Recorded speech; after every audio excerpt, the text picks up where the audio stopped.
guys, Asian here again with another dungeon guide video. This time it's Spindleclutch 1.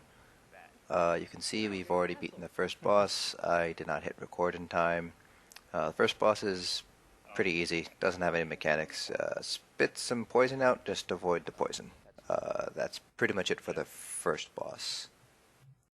As usual, we'll skip over the trash mob fights, and once I explain the boss mechanics, we will skip over the rest of the boss fights. Here is the next boss. This is the Swarm Mother, another spider boss. She will jump to a random player, knock them down. Nothing the tank can do about that. She has a heavy attack right there.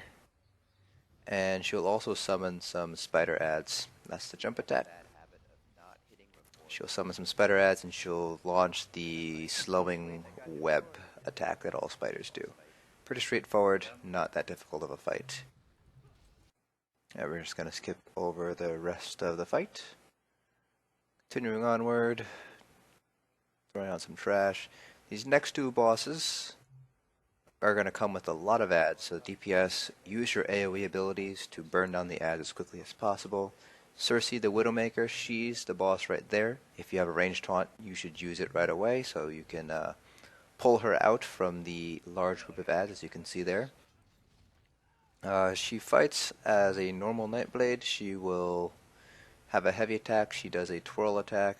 The adds have their own normal add mechanics, so the tank is going to want to drag her away, drag the boss away from the group, or drag the boss towards a bunch of the adds so they can DPS can AoE them down. She should go down pretty quickly, as you can see here. If anything, the adds are more trouble than the boss herself. Next boss is Big Rabbu. Once you get around here, he's going to be around the corner there.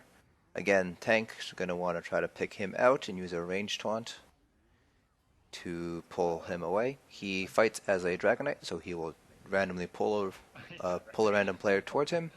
He has a charge attack, and he will also throw down a banner. That's the charge attack. The tank can pretty much block that or just avoid the move altogether. The tank just got to make sure that he is facing the boss towards a wall, away from the group, so that they don't get hit by that charge attack. Again, pretty straightforward. Deal with the adds. AoEs are definitely the way to go in this fight. As you can tell, this dungeon is very easy, very straightforward. There's only one difficult boss, and that is the last boss, and that's because she has several one-shot mechanics to the DPS and the healer. So this is going to be the last boss. She comes with a lot of adds, but the tank can pull the adds before you face off against the boss. If you have Unrelenting Grip, you can use that, or failing that, you can also use the ranged taunt Inner Fire from the Undaunted skill line. I highly recommend that you pull all of these adds and kill them before you engage the boss.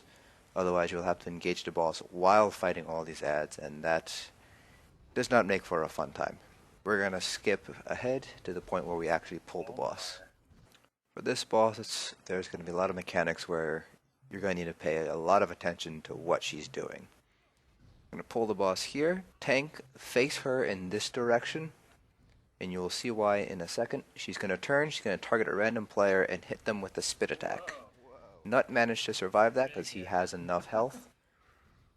She will pull people towards her, and when she does that, she's going to do a large AoE circle attack right there, which is a one-shot to everybody, including the tank, if he doesn't block it.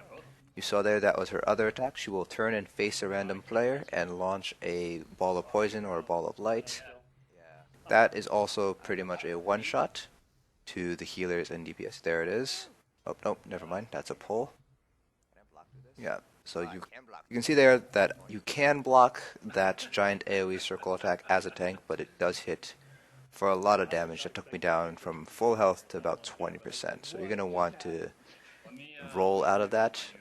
I would recommend just walking or backpedaling out of that. When she does pull you in, she does apply a snare, so you might have to sprint as opposed to just walking or backpedaling. But if you turn and walk, you should be able to make your way out of that circle before it hits you. So as I said, there is two one-shot attacks that you have to be careful of if you are the healer or DPS. Nut managed to survive one of them. He has just enough health and resists to be able to pull out of that and survive, but it is definitely one of the it is very difficult to get the health and resists as a DPS or healer. At this point here, we're just talking some strategy. We're helping out one guild member who had a quick question about sky shards. Just waiting, respecking some skills before starting the next fight. Here we go. Wait, I should make sure. Are we good to go? I lied. Waiting on someone to get back. Alright, there we go. We're going to start the fight. Again, tank, you're either going to want to face her to the left if you're facing her, or back towards that wall. It just helps with her one-shot. That is not a one-shot, but it is a very tricky move. It will target one random player. That player will kind of be stunned and won't be able to move. Doesn't take a lot of damage, takes some moderate damage though. It's most dangerous if she does that move right before she does her large AoE circle move, because you can't move out of that large AoE circle in time if she does that before she does her pull move. So you see right here, she does her circle move.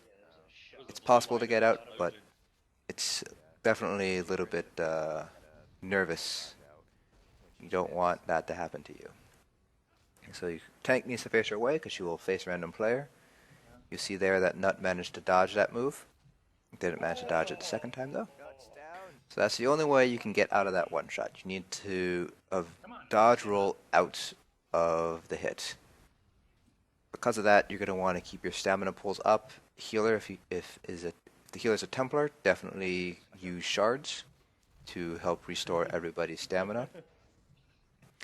If people do get down, there really isn't an ideal time, like a down time to res people. The ideal situation would be right after she turns and tries to hit somebody with her spit attack. That's the best time to res somebody, because she won't do it twice in a row. That blast of light is unpredictable. How do you know that's coming? This fight is definitely very difficult. You definitely need to pay attention to where she's facing if she's going to target you. The recommended strategy is for the tank to kind of pull her where she is, face her away from the group, and for the DPS and healers to kind of spread themselves out so they know exactly who she's going to try to target with that spit move, and then dodge roll out of it. That's pretty much the way this fight's going to go. There's going to be a lot of wipes, individual wipes. Just deal with it as best as you can. Try to res people. Don't be surprised if you do end up wiping, because she's definitely a boss that has very resource intensive, especially with the dodge rolling and low stamina builds. We actually do end up wiping on this run, I believe. So we'll have to reset and fight her again. Like I said, don't be surprised if you do end up wiping a couple of times. Once 2 or 3 people are down, it's very difficult to save yourselves and get the group back up. As you saw, we just wiped there, so we're going to go again. Same strategy as before. There's not really anything you can do. Just try to conserve your stamina as best as you can. The tank's a Dragon Knight. Magma armor is highly recommended. Her normal attacks hit very hard, so healers going to have their hands full. If they're doing shards, it's a lot of things to keep track of. So he's within execute range, and we managed to kill her. That's the end of this video. Hope this guide helps, and I'll see you guys at the next dungeon.